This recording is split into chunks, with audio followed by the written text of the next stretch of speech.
Salve, galerinha linda, maravilhosa, misteriosa do YouTube, tudo bem com vocês? Eu sou Bruna Oliveira, sejam todos muito bem-vindos ao canal Mistérios do Tempo. A história de hoje é um tema sobrenatural, mas também é um tema criminal. Por que que esses dois temas estão unidos no mesmo vídeo? Porque eles envolvem uma questão, tá, bastante estranha e até mesmo assustadora, envolvendo a Suzanne Louise von Richthofen, né? Para quem não sabe, infelizmente ela foi a mandante de um crime contra os próprios pais, isso no ano de 2002.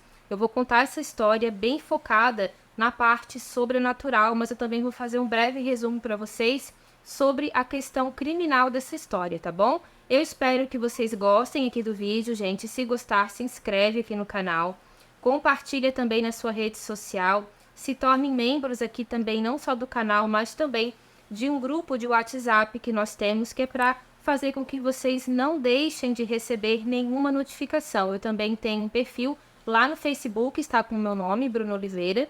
Eu também uso para divulgar, faço postagens também para quem gosta mais da parte de leitura.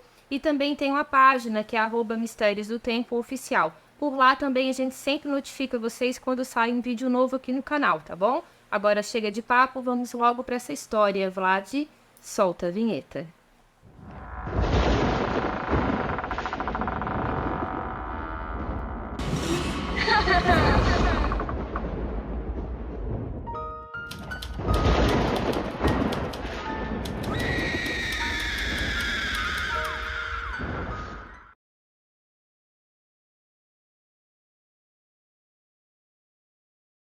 Suzanne Louise von Richthofen nasceu no dia 3 de novembro de 1983. Ela morava com seus pais Manfred e Marisia Richthofen e também com seu irmão, 4 anos mais novo, chamado Andreas. A família morava em uma linda mansão no bairro do Brooklyn, em São Paulo. A família vinha de uma linhagem de aristocratas alemães. Essa família, gente, ela era muito bem conceituada há gerações, tendo entre eles aviadores, arqueólogos, cientistas e também diplomatas. O senhor Manfred, que era o pai da Suzanne von Richthofen, ele era alemão, porém ele era naturalizado brasileiro. Ele e a senhora Marisia, que era a mãe da Suzanne, eles se conheceram no ano de 1970, quando eles estudavam na faculdade de São Paulo, só que ele estudava para ser engenheiro e ela para ser médica. Depois que eles se casaram, eles também resolveram, aperfeiçoar os seus estudos lá na Alemanha. Eles ficaram um tempo por lá. Na volta, a senhora Marisa, ela montou um consultório particular. Nesse período ela já tinha se especializado em psiquiatria, era considerada uma excelente médica e ganhava muito bem também nas consultas que ela administrava aos seus pacientes. Já o senhor Manfred, quando ele voltou, ele trabalhou em algumas empresas privadas, mas depois ele então entrou para a empresa Dersa, tá? Que é uma estatal de São Paulo, que também fez parte da construção da Rua do Anel lá em São Paulo. A família Richthofen eram pessoas bastante influentes e também tinham uma bela conta bancária.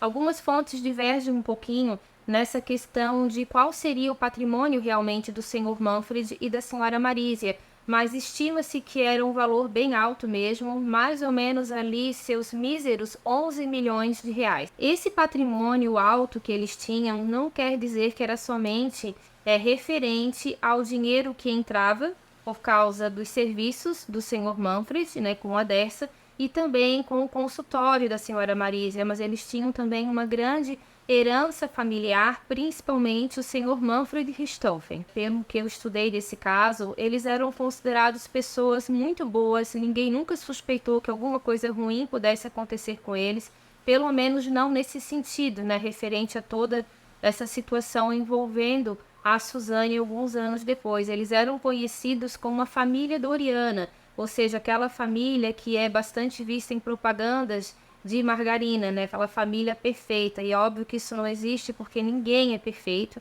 nenhuma família é perfeita e com certeza eles tinham sim grandes problemas entre eles, principalmente depois que a Suzanne começou a namorar o Daniel Cravinhos.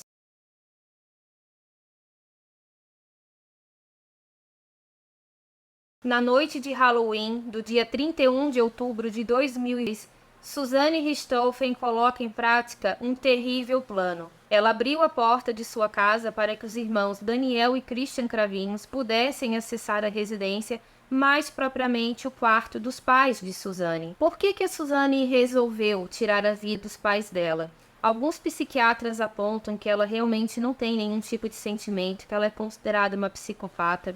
Ela sempre defendeu a versão, pelo menos a defesa dela, querendo colocá-la como uma vítima dos próprios pais, dizendo que os pais eram muito rígidos, faziam um terror psicológico com ela muito grande, que ela não tinha nenhuma liberdade em casa, que ela não podia nem mesmo colocar os pés no sofá. E o que aconteceu? Qual foi o gatilho, segundo essa análise, descreveu para que a Suzanne, então, tivesse esse planejamento tão horrível na vida dela. Algum tempo antes do fatídico dia 31 de outubro de 2002, a família da Suzanne, propriamente os pais, tá? Eles foram viajar para um outro país e a Suzanne ficou com o Andreas em casa. Só que os pais dela ficaram fora por cerca de 30 dias, foi uma viagem longa. Nesse período, eles já tinham tido algumas discussões porque o Sr. Manfred não queria que a Suzanne namorasse com o Daniel Cravinhos e, pelo que eu entendi da história, a família do Daniel e do Christian também não aprovava esse relacionamento. Enfim, os pais saíram para viajar e nesse período de 30 dias, o Daniel praticamente morou na mansão Richthofen. Então foi ali que eles começaram a conversar e colocaram que realmente a dificuldade dos dois ficarem juntos eram os pais da Suzanne. E que se alguma coisa acontecesse com eles, eles poderiam viver aquele conto de fadas que eles estavam vivendo, morando numa mansão extremamente luxuosa, com uma conta bancária com valores assim exorbitantes e sem também as autoridades do pai da Suzanne e da mãe dela também. Então foi aí, nesse período de 30 dias, que esse planejamento para tirar a vida do Sr. Manfred e da Sra. Marísia começou a ser planejado. Voltando então a falar sobre a fatídica noite do dia 31 de outubro de 2002, Halloween, os irmãos Cravinhos então subiram, tá? A Suzanne abriu a porta, eles foram diretamente para o segundo andar e lá eles tiraram a vida do Sr. Manfred e da Sra. Marísia de uma forma muito covarde. Eu não vou descrever para vocês aqui, mas foi uma morte muito complicada mesmo, assim, chocou o mundo todo, porque esse caso ele não só fez muito sucesso aqui no Brasil, mas fora dele também. Então, eles golpearam, esse casal enquanto eles ainda estavam dormindo, eles não tiveram nenhuma chance de defesa. No dia do velório, no dia do sepultamento, a Suzanne chorou bastante, o Andreas também teve algum momento que também foi colocado como um possível cúmplice disso tudo, mas depois logo já foi visto que ele não teve culpa nenhuma, tá? Que tudo que ele falou ali também um pouco foi manipulado pela irmã dele, mas que ele não participou de nada. Então a Suzanne estava visivelmente muito abatida, ninguém suspeitava dela, mas algum tempo depois as coisas começaram a mudar. Eu não vou entrar aqui no mérito, tá, gente? Questão de pistas, de provas. Eu vou fazer um breve resumo, como eu falei para vocês, e quem sabe mais tarde a gente possa fazer um vídeo voltado só para a parte realmente, de investigação, julgamento, que envolve esse caso tão complexo.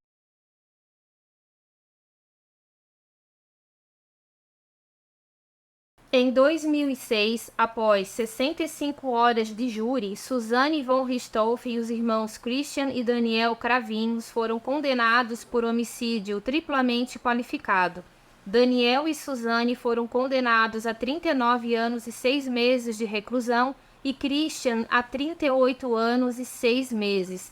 Hoje, gente, a Suzanne ela está com 40 anos de idade, ela cumpre pena em regime aberto. Referente ao Daniel Cravinhos, que era o namorado dela, hoje ele está com 42 anos de idade, ele chegou a ser preso novamente após envolvimento com tráfico de produtos e ele ainda, gente, estava na prisão quando isso aconteceu, ou seja, ele estava preso, mas ele ficou preso mais um tempo ainda, ou pelo menos foi processado para cumprir mais uma parte dessa pena por um outro crime. Fora da penitenciária, ele chegou a se casar com a biomédica Aline Bento, só que ele se separou dela no ano de 2022.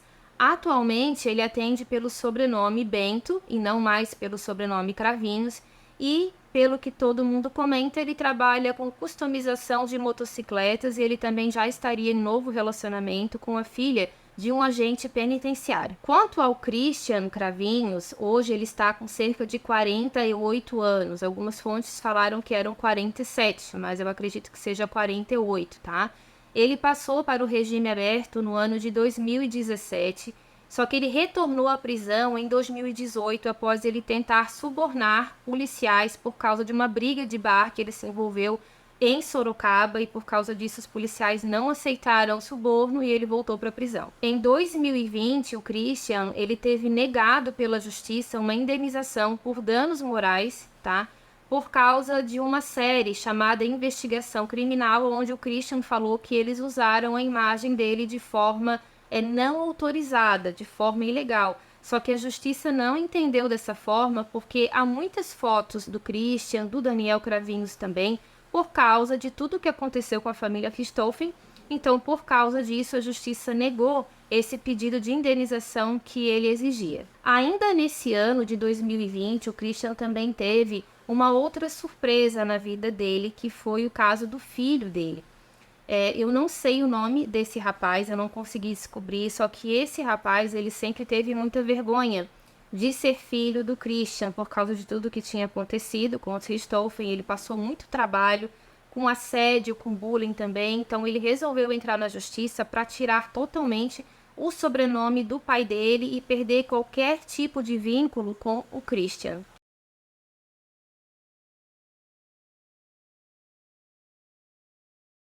Antes de chegar na parte sobrenatural do vídeo, eu vou deixar aqui para vocês uma curiosidade, tá, a respeito da família da Suzane Richthofen, e que algumas fontes também tentam ligar, de certa forma, o que aconteceu, tá, com o antepassado da Suzane, e que também seria muito parecido com o estado físico do Sr. Manfred após a vida dele ter sido tirada. Em 1996, o Sr. Manfred Richthofen, ele concedeu uma entrevista ao extinto Jornal da Tarde, onde ele afirmou ser sobrinho-neto de Manfred Albrecht Freiherr von Richthofen. Eu acho que é assim que se fala o nome dele, gente.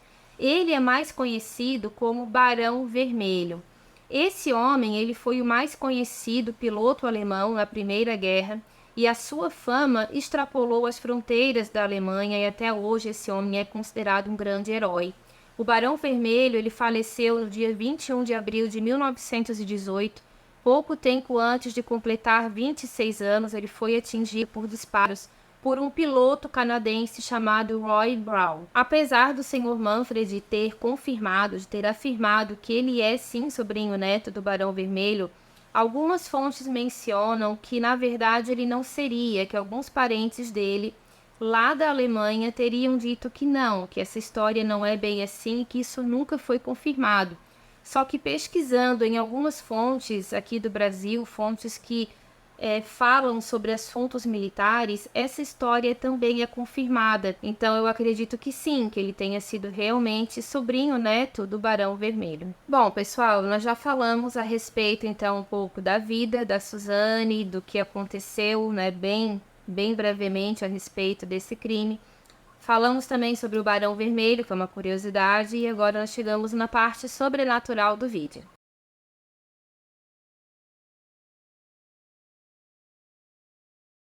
Na trajetória de Suzane, após o trágico fim dos seus pais, nós encontramos relatos de experiências estranhas durante a sua estadia na penitenciária feminina da capital paulista, mais conhecida como PFC. A PFC, gente, ela está situada nas proximidades do antigo Carandiru. O Carandiru, ele se tornou a maior famosa, né, prisão do Brasil, e esse título lhe foi concedido não somente pelas coisas ruins que aconteceram lá, mas também por causa do filme chamado Carandiru, tá, que foi lançado em 2003. Esse presídio, ele foi demolido em partes. Os pavilhões 6, 8 e 9, eles foram os primeiros a irem ao chão, e em 8 de dezembro de 2022, a implosão ganhou ares de espetáculo, transmitidas ainda com o fim de uma era. Os pavilhões 2 e 5, eles foram demolidos mais tarde, tá? 3 anos depois, em julho de 2005. Hoje, os terrenos que abrigaram o Carandiru se tornaram o Parque da Juventude Dom Paulo Evaristo Arnes. E uma coisa bastante comentada também, gente, no quesito sobrenatural, desse parque envolve naturalmente todas as mortes que ocorreram no Carandiru em 1992. 111 pessoas morreram, tá? Acredito que a maioria foram detentos. E depois também foi colocado um número na internet que cerca de 110 pessoas também ficaram gravemente feridas. Talvez pelo motivo da PFC ficar tão próxima do local onde ficava o Carandiru, coisas estranhas realmente teriam acontecido não somente com a Suzane, mas também funcionários dessa prisão e também outras detentas comentaram que sim, que coisas estranhas aconteciam, principalmente envolvendo as árvores que foram plantadas lá e que essas árvores sim teriam alguma coisa relacionada aos espíritos mais atormentados daqueles detentos que morreram em 1992, quando teve aquela grande rebelião.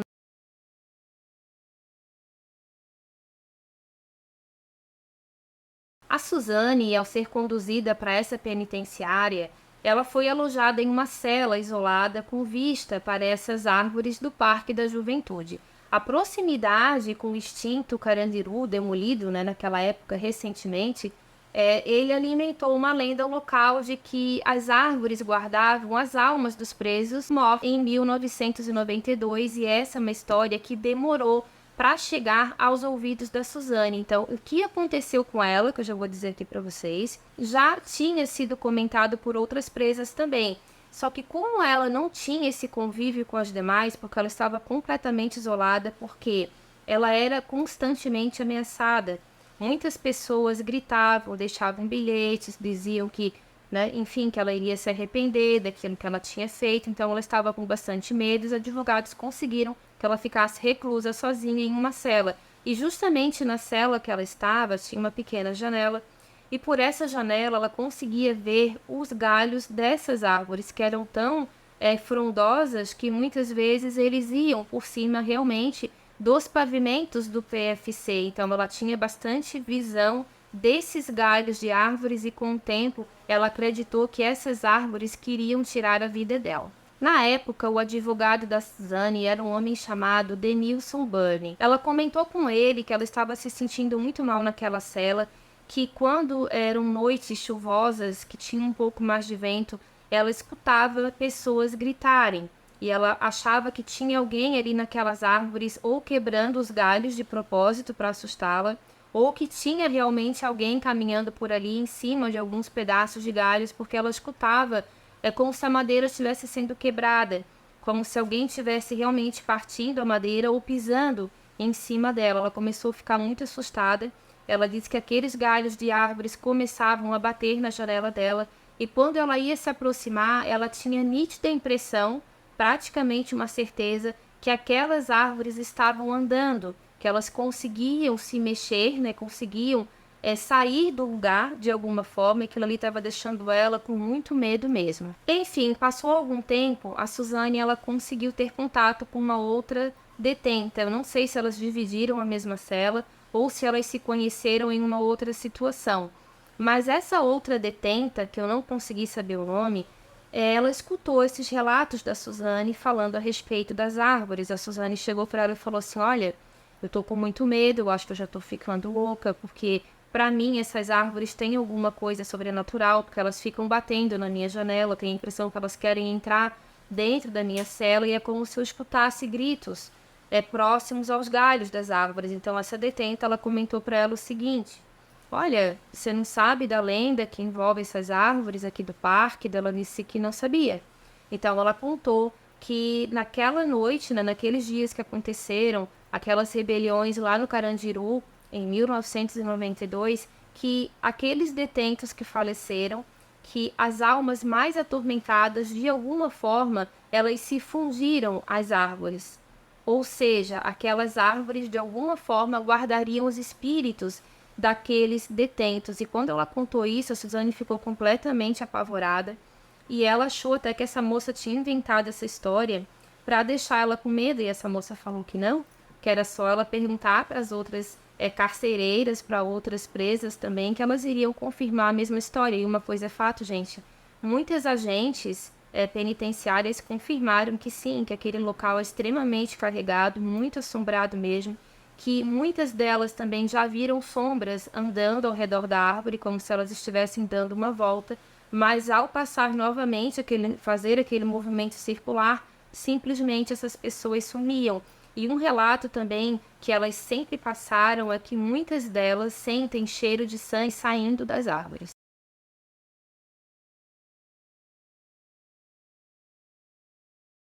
Chegou um determinado tempo que a Suzane pediu, né, para o Dr. Denilson providenciar para ela a cópia do processo que ela nunca tinha lido, e era um processo muito extenso mesmo. E ele perguntou se ela tinha certeza daquilo, porque era um material bem pesado, bastante jurídico também, e ela disse que sim, que ela queria ler. Só que ele comentou o seguinte: olha, eu vou mandar fazer uma cópia para você, só que eu vou retirar as fotos do processo. E que fotos seriam essas? As fotos dos pais, né? De como eles ficaram após o ataque que eles sofreram.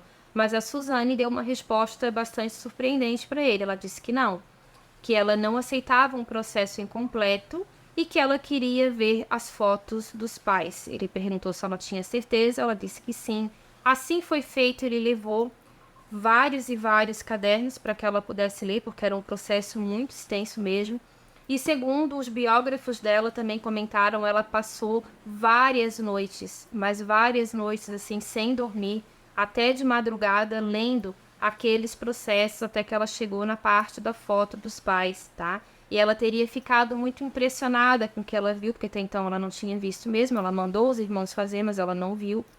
E eu não sei dizer para vocês exatamente como foi o comportamento dela, porque a Suzane até hoje ela é considerada uma psicopata, uma pessoa extremamente ardilosa e manipuladora. Alguns psiquiatras também tiveram alguns problemas com ela, principalmente psiquiatras homens, porque ela tinha um poder de sedução também muito grande. É óbvio que nem todos caíram na lábia dela, mas teve alguns que precisaram, parece, sair, né, desse trabalho, e foi aí então que foi decidido que ela só seria atendida por psiquiatras mulheres acima de 50 anos, e assim foi feito. Só que teve um determinado dia que uma delas não pôde ir, foi substituída por um médico mais jovem, e ele já saiu de lá totalmente deslumbrado, porque a Suzane tinha feito um elogio a ele. Então, olha só, né, ele era psiquiatra, mas ficou muito honrado em receber um elogio dela, porque ela falou que ele era muito jovem, né, para fazer um atendimento daquele, que ele era bonito também, não sei mais o que ela falou, e ele ficou todo empolgado com esse comentário. Por que eu frisei bem essa parte da manipulação? Porque tem algumas teorias também que acreditam que essa situação envolvendo o sobrenatural da cela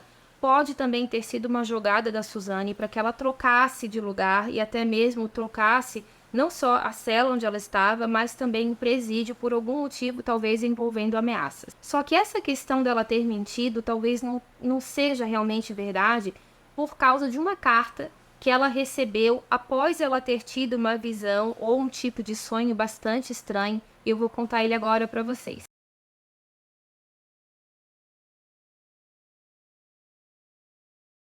Quando a Suzane ainda estava naquele processo de leitura, né, de toda aquela documentação envolvendo o processo da morte dos pais dela, teve uma certa noite que ela cochilou olhando as fotos, né, dos corpos dos pais. Só que nesse momento fica uma coisa meio duvidosa, até ela, eu acredito que tenha dúvida se o que ela viu realmente foi uma visão ou se ela teve um sonho. O que aconteceu? Ela disse que acha que cochilou com aquele material na mão, só que de repente ela teria acordado, só que ela não sabe se isso faz parte do sonho ou não, pelo menos foi isso que eu entendi. E o que aconteceu? Ela olhou para a porta da cela dela e ela viu que a tranca estava destrancada. A porta ela estava não aberta, mas dava para ver que ela não tinha nenhum ferrolho trancando essa porta. Ela achou estranha porque elas sempre dormiam com a porta trancada. De repente ela começou a escutar alguns passos, esses passos foram se aproximando da sala dela. Ela já estava com um pouco de medo, não sabia por quê, mas ela sentiu medo. De repente, uma mão, tá, foi colocada dentro da cela, segurando a porta, só a mão. Quando ela viu essa mão de mulher, ela já reconheceu que era a mão da mãe dela, a senhora Marísia. Como que ela descobriu isso? Porque, segundo a Suzane comentava, e outras pessoas também falavam, a senhora Marise ela gostava muito de usar anéis. anéis grandes nos dedos, com pedra também, outros sem, mas enfim, eram anéis grandes e ela usava bastante.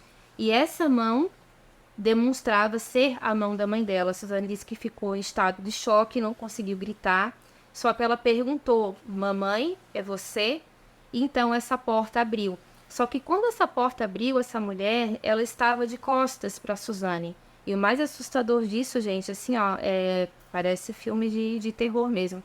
Essa visão que ela teve, ela não veio andando de frente, ela veio andando de costas para Suzane. Quando a Suzane perguntou: mamãe, é você? Ela virou.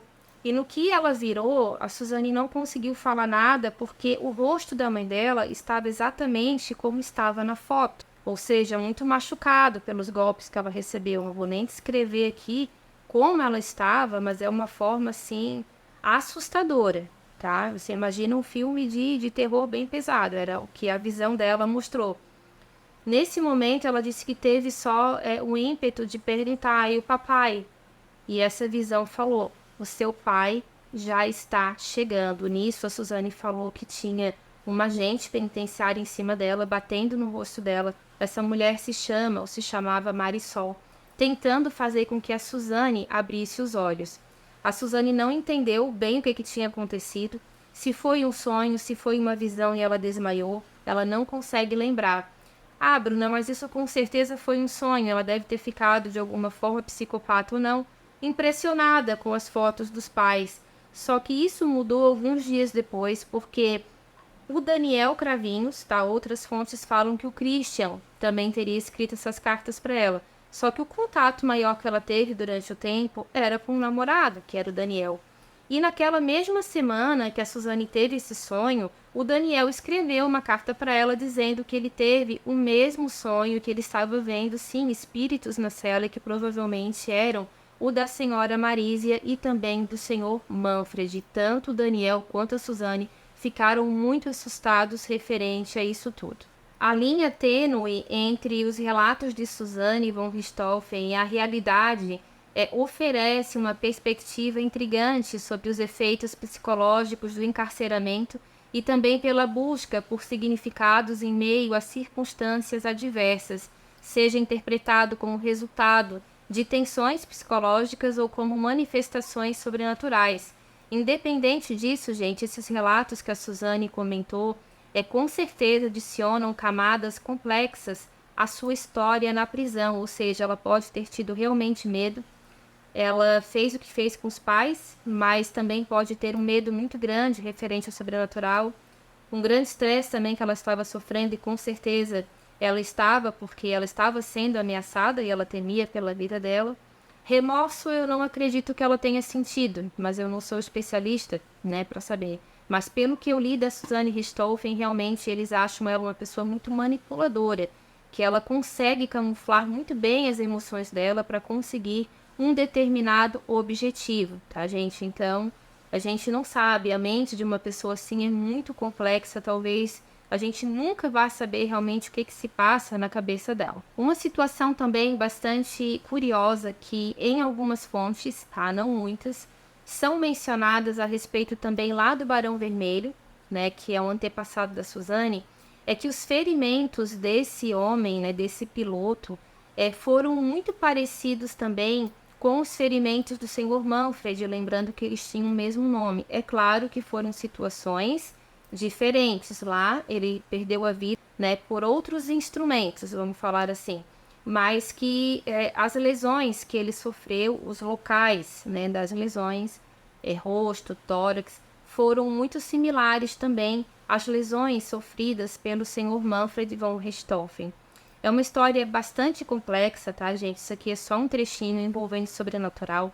Mas se for para falar sobre a vida dessa família, com certeza dá mais de um vídeo, tá? Então, se vocês quiserem que a gente traga esse caso, que já foi bastante comentado e também na mídia, no próprio YouTube, muitos canais já fizeram essa questão, né, dos julgamentos da Suzane, de todo esse trabalho feito em cima da mente dela. Mas se vocês quiserem também que a gente traga aqui para vocês, me pede aqui nos comentários que a gente investiga melhor essa história, tá bom?